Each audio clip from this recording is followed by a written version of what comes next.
오병이어라는 제목으로 오늘 또 하나님 말씀 증거할 때 여러분 각자 계신 곳에서 비록 같이 만나지 못하고 이렇게 비대면으로 영상으로 예배를 드리지만 또 말씀 가운데 성령의 동일한 은혜로 많은 은혜 받으시기를 바랍니다.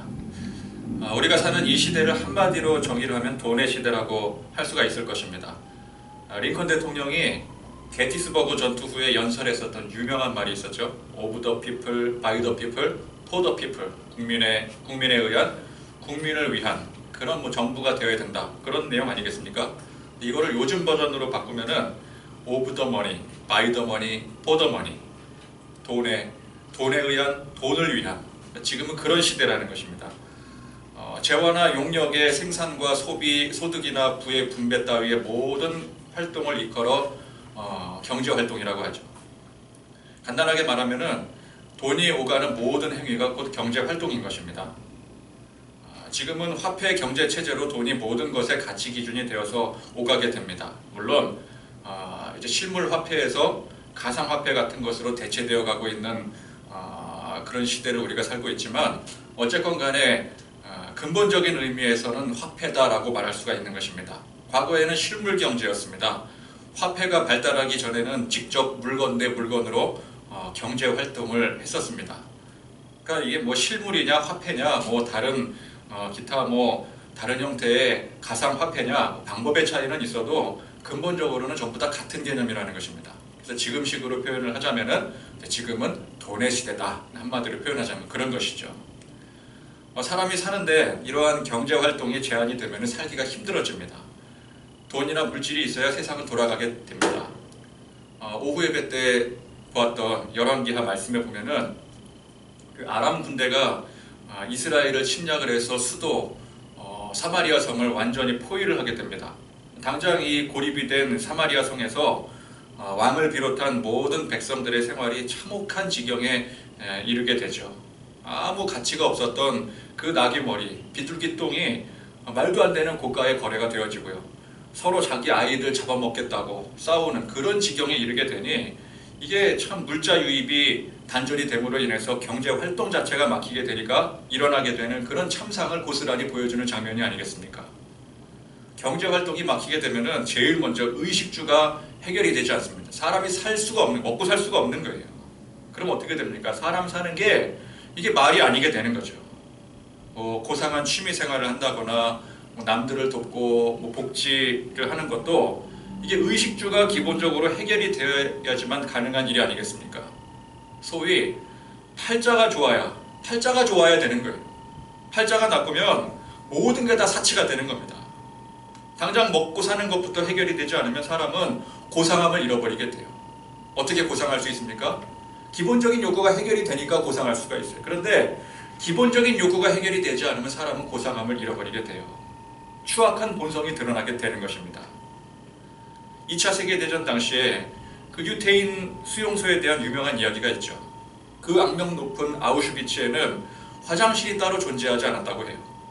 이 배변의 욕구는 거스릴 수 없는 가장 기본적인 욕구 아니겠습니까? 근데 그것조차 제대로 해소할 수 없을 지경이라고 하니 이 먹고 사는 인간의 가장 기본적인 권리가 말살이 되어버린 거예요.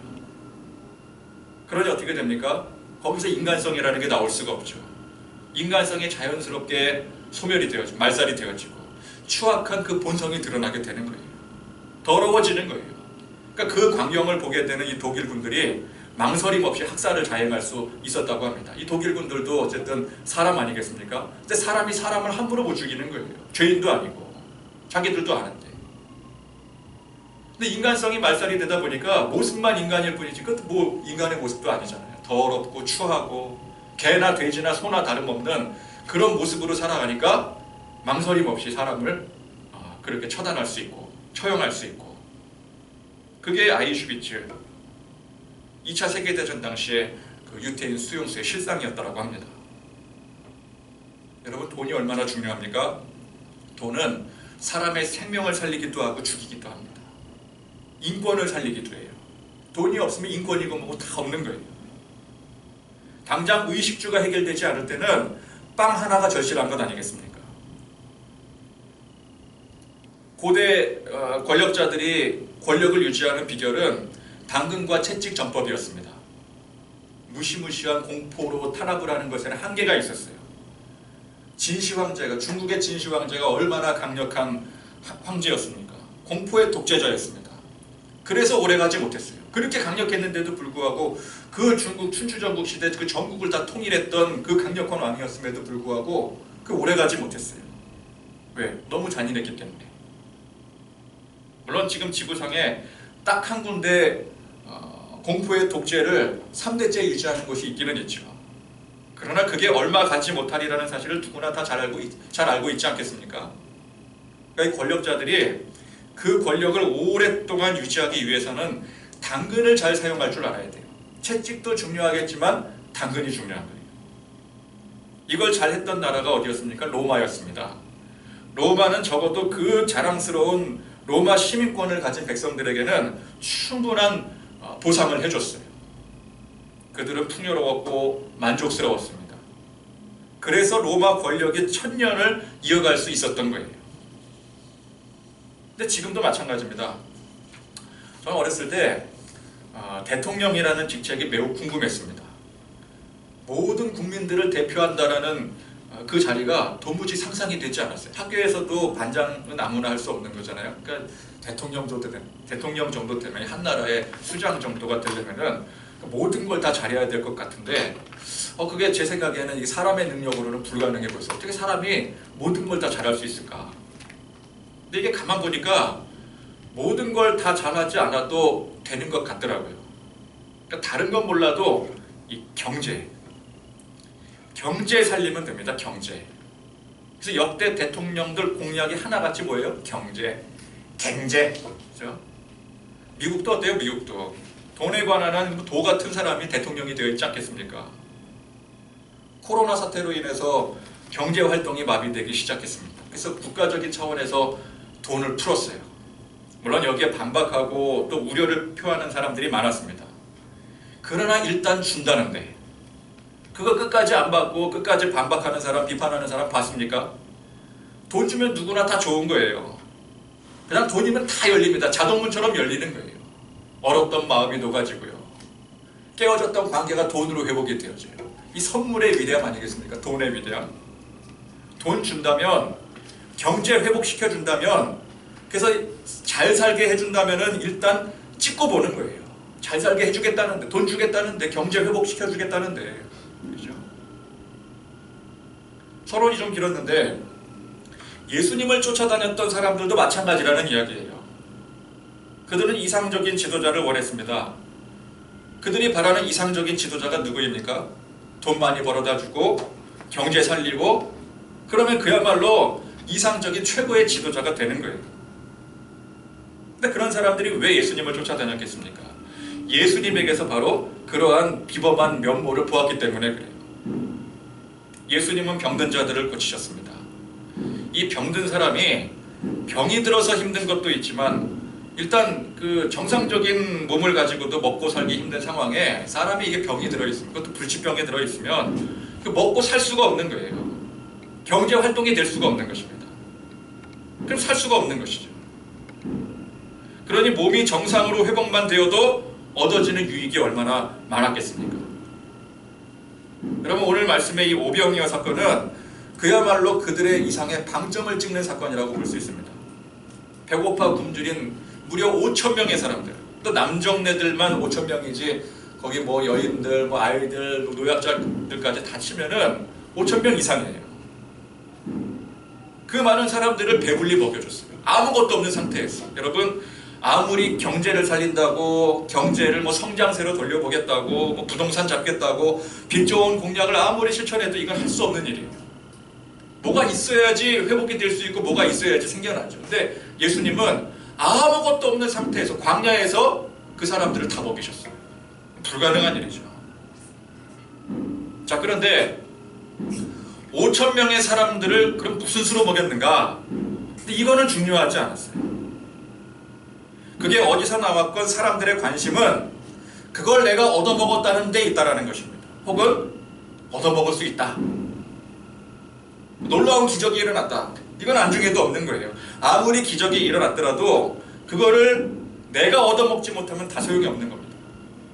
그러니까 지도자는 뭐 기적을 일으키건 뭐 어디서 훔쳐오고 빼앗아 오건 우리를 먹여주면 그게 최고인 거예요. 나를 먹여주면 되는 거예요. 그러니 어떻게 합니까? 전쟁을 해서라도 뺏고 뭐 약탈을 해서라도 그 권력을 유지하게 되는 거 아니겠습니까?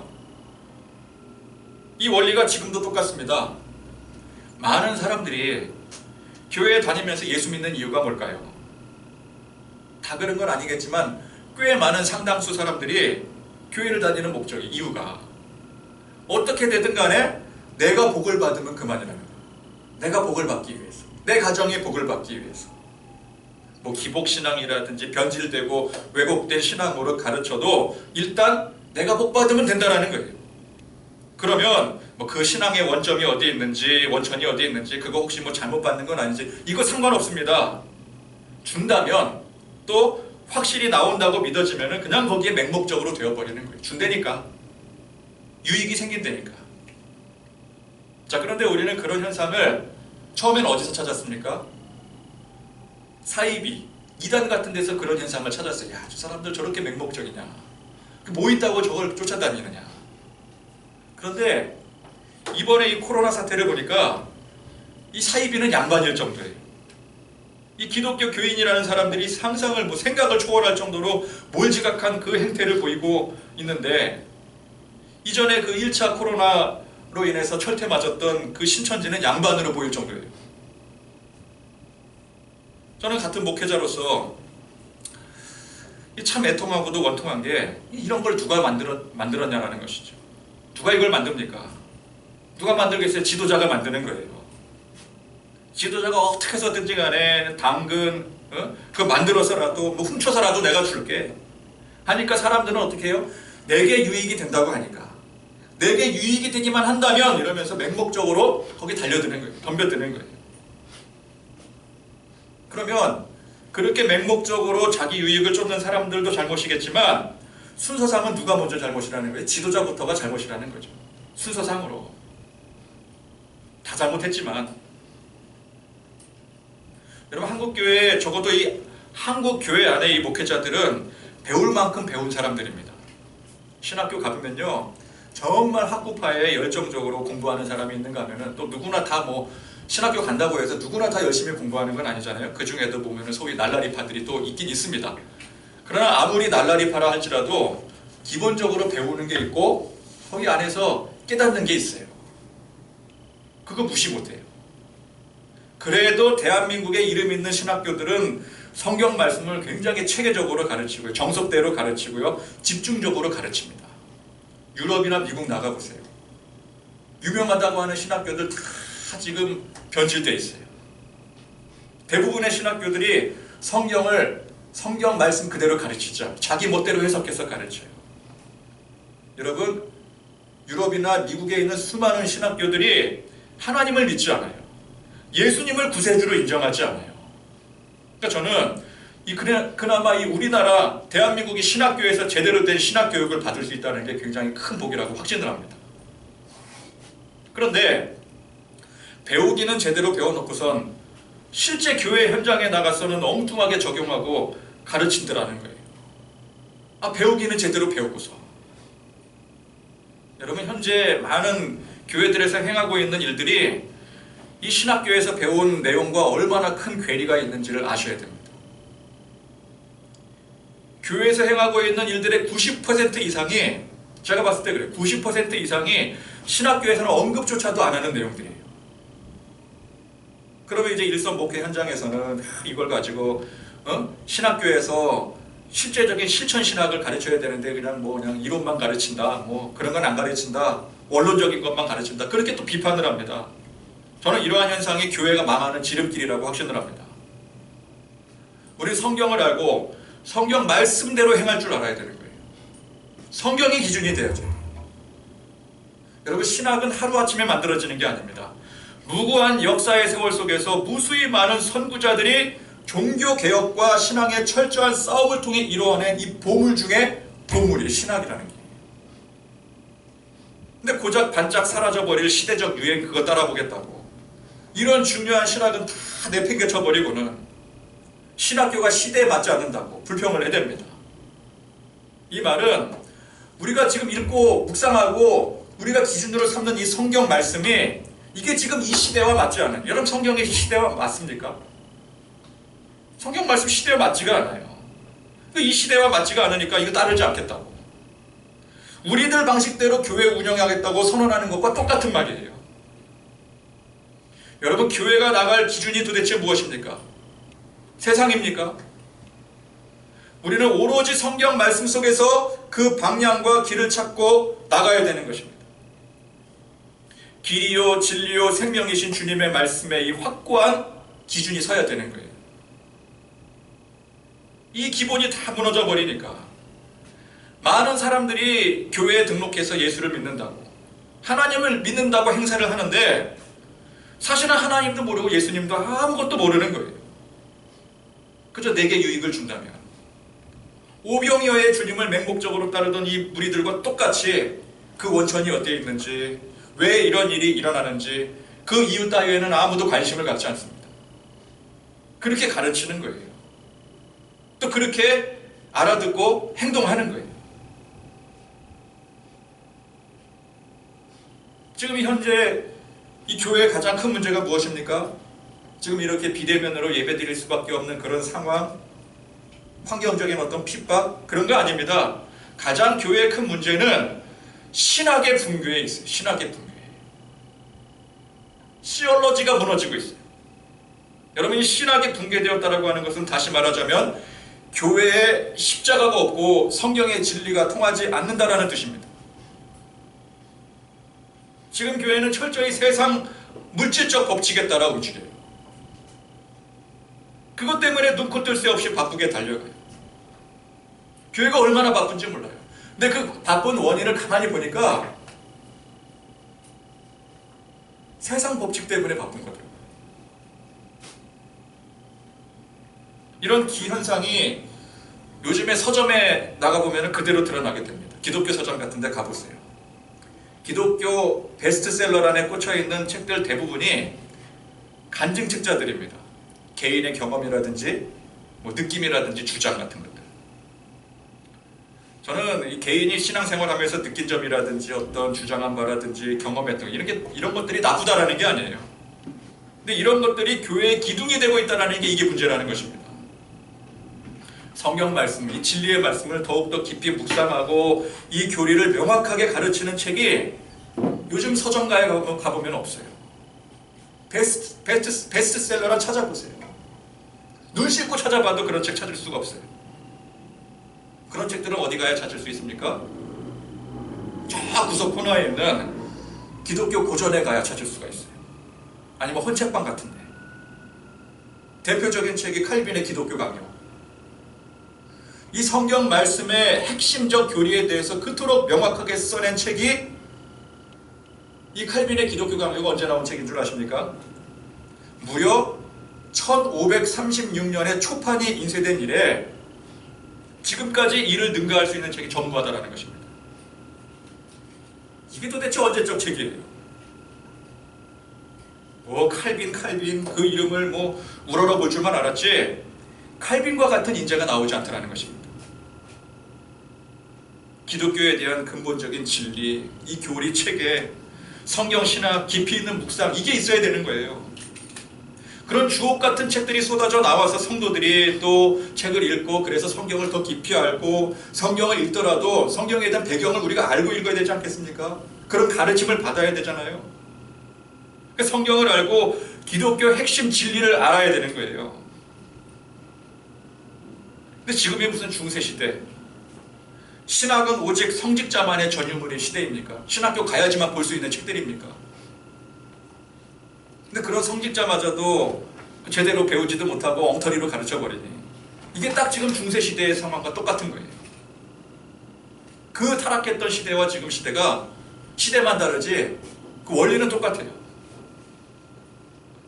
무슨 필독서라고 다 같이 우리 성도들의 신앙 성장을 위해서 읽어야 될 신앙 양식이라는 게 무슨 우리 교회에 이렇게 부흥을 했다. 부르짖었더니 부자 되었더라. 긍정의 힘. 이런 책들이 제가 다시 말하지만 나쁘다라는 게 아니에요. 일단 우리는 성경의 진리가 이 우리 안에 각인이 되어져 있어야 돼요. 성경도 모르는데 뭐 누구 교회가 부흥을 했는지, 뭐 긍정을 어떻게 하는지, 우리 마음이 괴로울 때 뭐 어떻게 그거를 뭐 치료를 해야 되는지, 세상에서 어떻게 하면 성공하는지, 얼마나 기도해야지 성공을 하는지, 이게 다 무슨 소용이겠습니까? 성경부터 제대로 읽고 성경부터 제대로 알고 공부해야 돼요. 성경을 제대로 묵상하고 이 성경 진리를 깨우치게 돕는 그런 책부터 우리가 읽어야 돼요. 그 다음에 그게 되었을 때 그 다음에야 이제 실천신학적으로 뭐 간다든지 다른 사람들의 간증도 듣고 뭐 다른 교회 이야기도 듣고 그렇게 폭넓게 확산이 되어야 되는 것이지, 이 성경이 기본 진리다 아무것도 모른 채 그냥 그저 뭐 누구 간증 듣고 뭐 누가 경험했다더라, 시중에 나와 있는 개인적인 어떤 신앙 서적들 몇 권 읽으면 그냥 거기에 맹목적으로 쫓아갈 수밖에 없는 거예요. 말 잘하는 사람들 쫓아갈 수밖에 없는 거예요. 왜? 모르니까. 기본기가 없으니까. 오늘 우리 본문 오병이어 사건, 오병이어 사건 왜 일어난 사건입니까? 예수님께서 왜 이런 일들을 많은 사람들 앞에서 행하시고 지금 우리에게 가르쳐 주실까요? 자, 누군가가 오병이어 사건을 봤어요. 감명받았어요. 그래서 내가 본 베세다의 예수님이라는 책을 써서 냈습니다. 내용이 뭐 그런 거예요. 굶주림에 힘겨운 인생 속에 지쳐 살아가는 불쌍한 사람들에게 베푸신 그 한 줄기 온정, 이런 내용으로 책을 내니까 이 책이 뭐 베스트셀러가 되어서 뭐 불티나게 팔려나가는 거예요. 그러면 이 책을 사서 읽는 사람들이 예수님을 어떻게 알겠어요? 이 오병이어 사건을 어떻게 이해를 하겠습니까?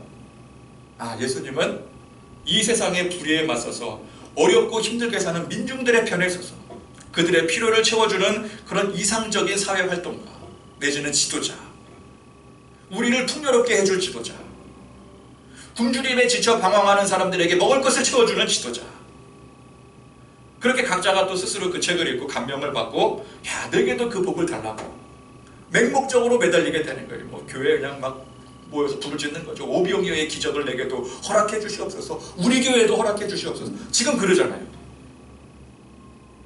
그러나 이 오병이어 사건은 단지 배고픈 사람들 기적적으로 먹인 사건이 아니라는 것입니다. 그럼 이걸 어떻게 알 수가 있어요? 그거는 신학교 가서 열심히 신학적인 깊이 있는 서적들 연구한 사람들이나 알 수 있는 내용, 그거 우리가 어떻게 합니까? 이게 성경에 나와 있는 내용이라고요.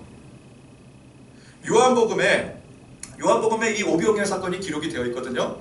각 복음서에 기록이 되어 있어요. 근데 요한복음에 보면은 이 사건 기록 이후에 예수님께서 하신 말씀이 또 기록이 되어져 있어요. 성경에 그대로 기록이 되어져 있어요.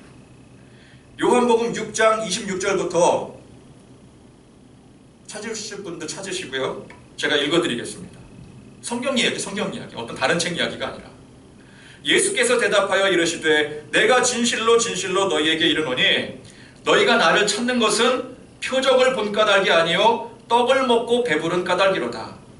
썩을 양식을 위하여 일하지 말고 영생하도록 있는 양식을 위하여 하라. 이 양식은 인자가 너희에게 주리니 인자는 아버지 하나님께서 인치신 자니라. 요한복음 6장 26절에서 27절 말씀이에요. 그러니까 사람들이 떡의 유익을 얻고 배부른 까닭에 찾는다라는 것을 예수님께서 명확하게 짚으신 거예요. 오병이어의 이 사건을 통해 사람들이 그 떡을 통해 배부름을 얻었으니 그 떡을 찾고 예수님을 찾더라는 거예요. 그걸 예수님께서 뭐라고 말씀하시는 거예요? 그게 아니라고 말씀을 하시는 거예요. 그게 아니라고. 썩을 양식을 위하여 일하지 말고 그랬잖아요. 썩을 양식을 위하여 일하지 말아요. 그 썩을 양식이라는 거예요. 즉 예수님께서 오병이어를 베푸신 목적이 불쌍한 사람들 그거 먹고 배부르라는 의미에서 그거 베푸신 게 아니라는 뜻이에요. 여러분, 이 땅에서의 양식, 물질, 돈, 이게 썩을 양식입니다. 예수님께서 말씀하시는. 그걸 위해 살지 말고 뭘 위해 살으라고요? 영생하도록 있는 양식을 위해 살아야 된다. 그럼 그게 뭐냐? 제자들이 물었어요. 그럼 그 영생하도록 있는 양식이 무엇입니까? 그랬더니 29절에 하나님께서 보내신 이를 믿는 것이 하나님의 일이니라. 즉 예수님을 하나님께서 보내신 구세주로 믿으라고 보이신 증거요, 사인이요, 표적이었더라는 것입니다. 뭐가요? 오병이어의 표적이에요. 그러면서 계속해서 이 모세 시대에 내려졌던 그 광야의 만나를 언급을 합니다. 그래서 이 만나 또한 세상 유익을 위하여 주신 것이 아니라 생명의 양식이라는 것을 강조를 해요. 이것이 바로 오병이어와 같은 의미임을 설명하는 것입니다. 구약의 만나와 신약의 오병이어. 자, 그리고 이 복음서에 이제 각각 오병이어 사건이 기록된 것을 보면 오늘 말씀 이후의 말씀 보면은 오병이어 이후에 예수님께서 바다 위를 걸으신 사건이 기록이 되어집니다. 그러면 오병이어 이후에 예수님께서 바다 위를 걸으신 사건이 이게 뭐 우연히 기록되어진 것이겠습니까? 아무 의미 없이 기록되어진 것이겠습니까? 그거 아니더라는 거예요. 오병이어가 광야의 만나와 연결되어지는 내용인 것과 같이 예수님께서 바다 위를 걸으신 사건도 분명 구약의 한 사건과 연관이 있는 거예요. 바로 홍해 도화 사건. 홍해가 갈라지고 백성들이 그 사이를 걷는 그 사건이 예수님께서 바다 위를 걷는 사건을 보여주고 있는 거예요. 연결이 되는 거예요. 그러면 이제 우리는 배웠으니까 홍해 도화 사건이 무슨 신학적 중요한 의미를 갖는다고 했죠? 세례의 의미를 갖는다고 했어요. 세례. 우리가 예수를 믿고 죄사함을 받아 구원받은 새 사람이 된 중요한 의미입니다. 물속에 들어가서, 그렇죠? 우리의 죄가 다 죽고 깨끗이 새 사람을 입어서 나오는, 애굽이라는 과거를 버리고 새로운 하나님의 길을 향해 나가는 거예요. 이스라엘이 홍해를 건너고 광야에서 만나를 먹었던 것과 같이 이제 예수를 믿은 우리가 죄를 씻고, 우리의 모든 죄를 씻고 영의 양식을 얻었어요. 육의 양식이 아니라, 세상에서 잘 되는 게 아니라, 불쌍한 사람들 잘 먹는 게 아니라 영의 양식을 얻었어요. 영의 양식이 뭐라고요? 예수를 믿고 하나님을 믿는 것. 영의 양식을 얻었다는 거예요. 이 오병이어는 성찬과도 밀접한 연관을 갖고 있는 것입니다. 새 사람이 됐다는 것을 말씀해주고 있는 거예요. 그러니까 구약의 완성이신 예수님께서 구약의 출애굽 사건의 완성으로서 오병이어와 물위를 건넌 이적을 행하신 것입니다. 예수님이 누구신지를 보여주는 거예요. 구약의 사건과 연결지어서 예수님이 바로 구약에서 말씀하고 있는 그 메시아다라는 것을 오늘 이 사건을 통해 보여주는 거예요. 자, 이 의미를 바로 깨달아 알면 어렵게 공부할 필요도 없어요. 그냥 요한복음 제대로 들여다보면 돼요.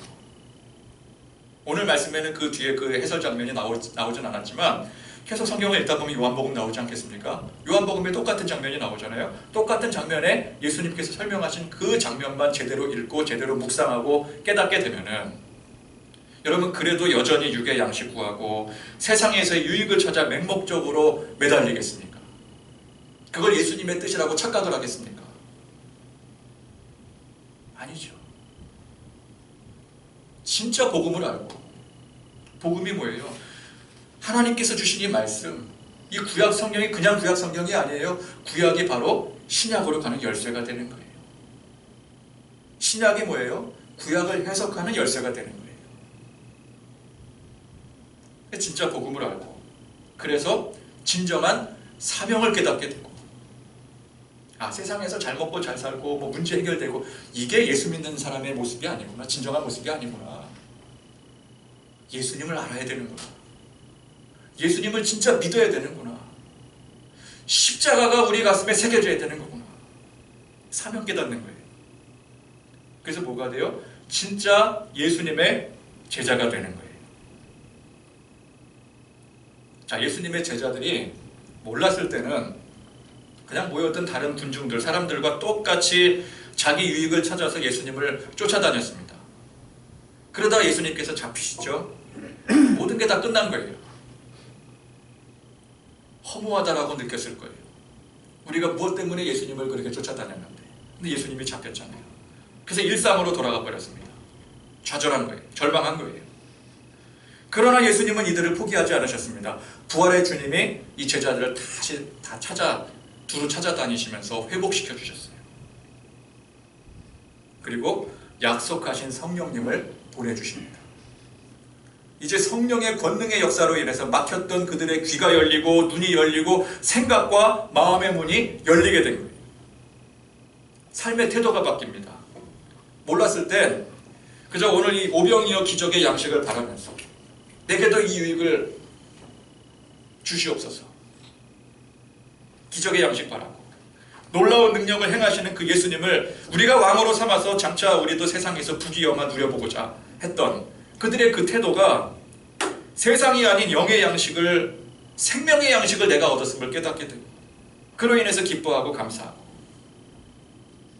내 삶의 물질이 회복돼서 감사하는 게 아니라, 건강이 회복돼서 감사하는 게 아니라, 문제 해결되었다고 기뻐 춤추는 게 아니라 영의 양식을 얻게 되었습니다. 그로 인해서 기뻐하고 감사하는 진정한 감사가 마음속에 샘솟아 오르는 거예요. 저 영원한 하나님의 나라를 소망하며 사명 감당하는 제자의 삶으로 그 태도가 완전히 바뀌게 되더라는 것입니다. 여러분, 세상이 교회를 비난하며 손가락질합니다. 교회가 진리로 무장하고 복음 전파에 순수한 사명 감당할 땐 필연적으로 세상의 핍박을 받게 되어 있어요. 근데 지금 세상의 비난이 그런 것입니까? 우리가 열심히 복음 증거하고 진리의 말씀 수호하고 나갔더니 악한 마귀가 우리를 대적하느라 그렇게 핍박하고, 그런 게 아니잖아요. 교회의 형편없는 도덕성, 아나무인의 그 자기중심적인 욕망, 세상보다도 더 세속에 쪄들어 있는 그런 교회의 실태를 보면서 사람들이 비난을 하는 거예요. 우리도 지금 현재 그런 문제들을 직감하고 있지 않습니까? 근데 아직도 그런 문제 그 자체를 인식하지 못해 여전히 아나무인인 사람들, 이게 정말 답이 없는 거예요. 답이 없는 거. 근데 겉으로 그렇게 보여지는 도덕성이라든지 욕망, 아집, 고집, 그런 것들이 이게 진짜 문제가 아니라는 거예요. 이건 빙산의 일각에 지나지 않는 것입니다. 그럼 진짜 교회의 문제, 일각의 그 수면 밑에 거대하게 받치고 있는 그 빙산이 무엇입니까? 빙산의 문제가 무엇입니까? 앞서 말씀드린 것처럼 교회가 진리의 말씀을 외면한 채 더 이상 기독교의 진리를 알려고 하지도 않고 가르치려 하지도 않고 이 진리의 말씀을 수호하고 전파하려는 의지 자체가 사라져 간다는 게, 이게 진짜 문제라는 거예요. 신학의 부재, 그로 인해서 개인의 신앙의 변질로 이어져가게 됩니다. 이건 반드시 그렇게 되어 있어요. 신학이 부재가 되면은 개인의 신앙이 다 무너지게 되어 있어요. 이것부터 시작해서 지금 빙산의 일각으로 보여주는 여러 가지 문제들로 드러나고 있는, 수면 위로 드러나고 있는 거예요. 일부가 드러난 거죠. 이거는 시간이 지날수록 더 심각한 문제들로 드러나게 될 것입니다. 오늘 말씀에서 우리는 예수님의 이 놀라운 기적, 굶주린 자들을 먹이신 그 능력을 사모하며 내게도 그런 유익을 달라고 세상에서의 문제 해결받고 잘되는 축복을 바라는, 지금까지 어찌 보면 대한민국 교회가 성도들에게 가르쳐왔던 변질되고 심히 일그러진 그런 가짜 신앙의 모습들을 다 던져버리셔야 돼요.